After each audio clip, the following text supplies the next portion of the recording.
ശശി തരൂരിന്റെ നിർണായകമായ ഒരു പ്രതികരണമാണ് ഈ മണിക്കൂറിലെ ഏറ്റവും പ്രധാനപ്പെട്ട വാർത്ത. രാജ്യമുണ്ടെങ്കിലേ രാഷ്ട്രീയമുള്ളൂ എന്ന് ശശി തരൂർ.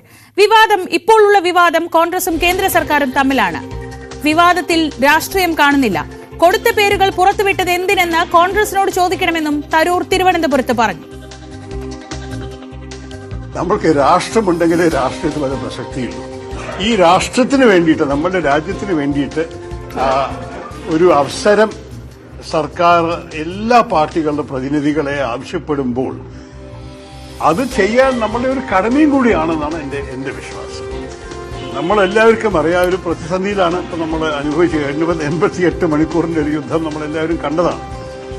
അത് കഴിഞ്ഞിട്ട് നമ്മുടെ രാജ്യത്തിന്റെ സ്ഥിതി എന്താണ്, നമ്മളെക്കുറിച്ച് എന്താണ് ലോകം അറിയുന്നത്, ഇതിലൊക്കെ നമ്മൾ എല്ലാവർക്കും ഒരു പങ്കുണ്ടാണ്.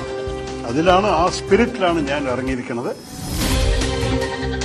വി അരുൺ വിവരങ്ങളുമായി തിരുവനന്തപുരത്ത് നിന്ന്. അരുൺ, വളരെ ശ്രദ്ധേയമായ ഒരു പ്രതികരണമാണ് അത്.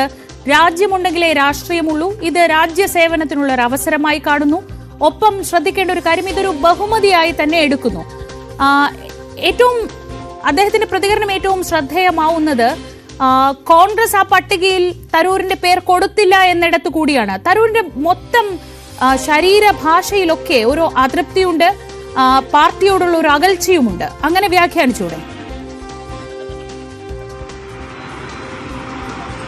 കോൺഗ്രസ് നേതൃത്വത്തിന്റെ മുഖത്ത് ഏറ്റവും അടിയായി വേണം തരൂറിന്റെ ഈ പരാമർശങ്ങളെ കാണാൻ. കാരണം അദ്ദേഹം വ്യക്തമായി പറയുന്ന ഒരു സന്ദേശം, രാഷ്ട്രമുണ്ടെങ്കിലേ രാഷ്ട്രീയമുള്ളൂ. അത് ആരോടാണ് നമ്മൾ ചോദിച്ചു. അപ്പോൾ നിങ്ങളോടാണെന്ന് അദ്ദേഹം പറഞ്ഞ് ചിരിച്ചൊഴിഞ്ഞു. പക്ഷേ വളരെ വ്യക്തമാണ് കോൺഗ്രസ് നേതൃത്വമാണ് അദ്ദേഹത്തിന്റെ മറുപടി. അദ്ദേഹം പറയുന്നു, ഒരു ഭാരത പൌരൻ, ഇന്ത്യൻ പൌരൻ നിലയിൽ രാഷ്ട്രസേവനം കടമയാണ്, ആ കടമയാണ് താൻ നിറവേറ്റുന്നത്. ഇതിൽ മറ്റൊരു തരത്തിലുള്ള രാഷ്ട്രീയവുമില്ല.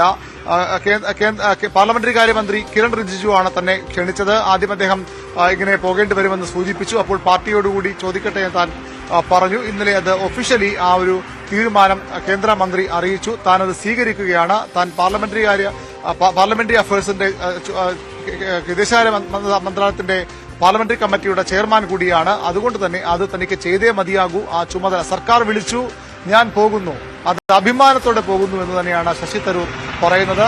കൃത്യമാണ്, വ്യക്തമാണ് അദ്ദേഹത്തിന്റെ നിലപാട്. കോൺഗ്രസിന്റെ നേതൃത്വം ആ 4 പേരുടെ പട്ടിക പുറത്തുവിട്ട് അതൃപ്തി അദ്ദേഹം വ്യക്തമാക്കുന്നുണ്ട്.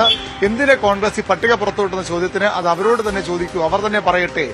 കോൺഗ്രസും പാർട്ടി അല്ലെങ്കിൽ കേന്ദ്ര സർക്കാരുമായി എന്തെങ്കിലും തർക്കമുണ്ടെങ്കിൽ അത് തന്നെ ബാധിക്കില്ല. താനൊരു എംപിമാരുടെ ലിഗേഷനാണ് ഈ പോകുന്നത്. അതിനപ്പുറത്തേക്ക് ഇതൊരു രാഷ്ട്രീയം കാണേണ്ടതെന്ന് പറഞ്ഞുകൊണ്ട് കേന്ദ്ര സർക്കാരിന്റെ ക്ഷണം സ്വീകരിച്ചു എന്ന് അദ്ദേഹം വ്യക്തമാക്കുകയാണ്. ഡൽഹിയിൽ പോയ ശേഷം കുറച്ചുകൂടി ചർച്ചകൾ ഉണ്ടാകും. എങ്ങനെയാണ് അവിടെ എന്ത് കാര്യങ്ങളാണ് പറയേണ്ടതെന്ന ബ്രീഫിംഗ് ഉണ്ടാകും.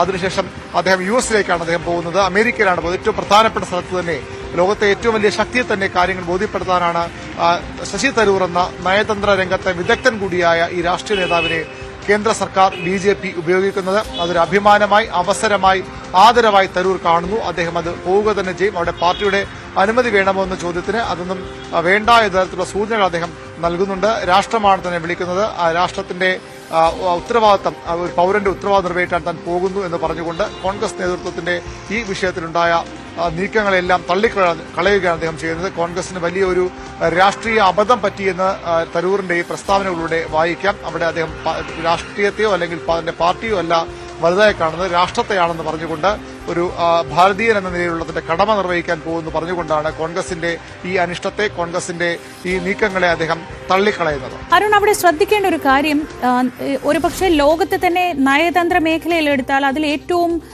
എണ്ണം പറഞ്ഞ പേരുകളിൽ ഒന്നാണ് ശശി തരൂരിന്റേത്. അങ്ങനെ ഒരാളെ ആ പട്ടികയിൽ ഉൾപ്പെടുത്താതെ കോൺഗ്രസ് ഒരു പട്ടിക നൽകി. ആ പട്ടിക പുറത്തുവിടുന്നു.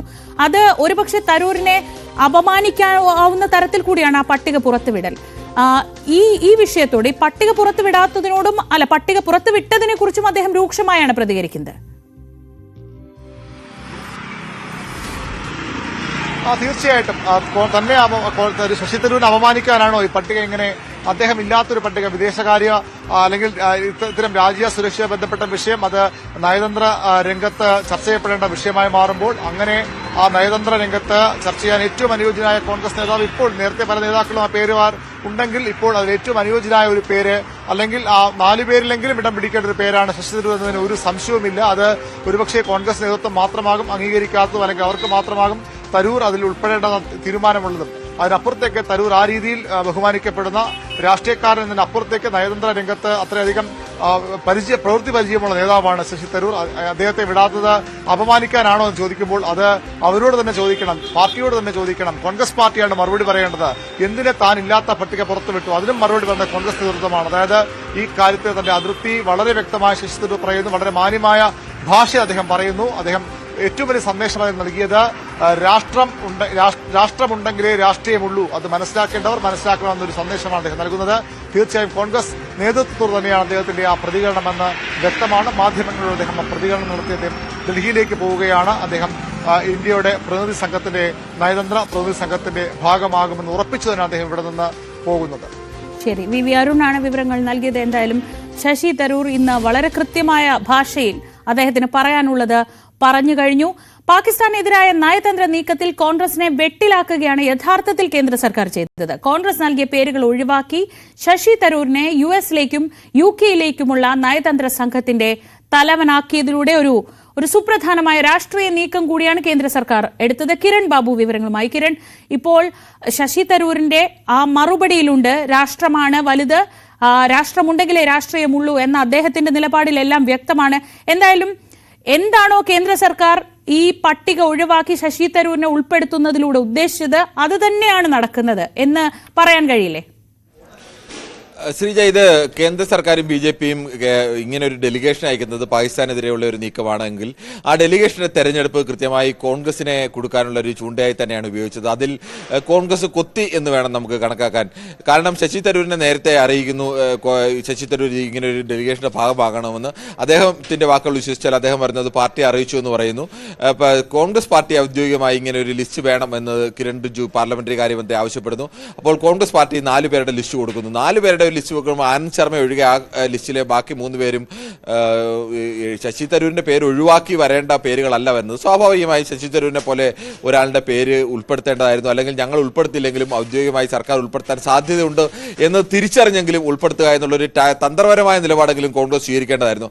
അവിടെ അങ്ങനെ ഒരു നിലപാടും സ്വീകരിക്കുന്നില്ല. കോൺഗ്രസ് മറ്റ് 4 പേരുടെ പേര് കൊടുക്കുന്നു.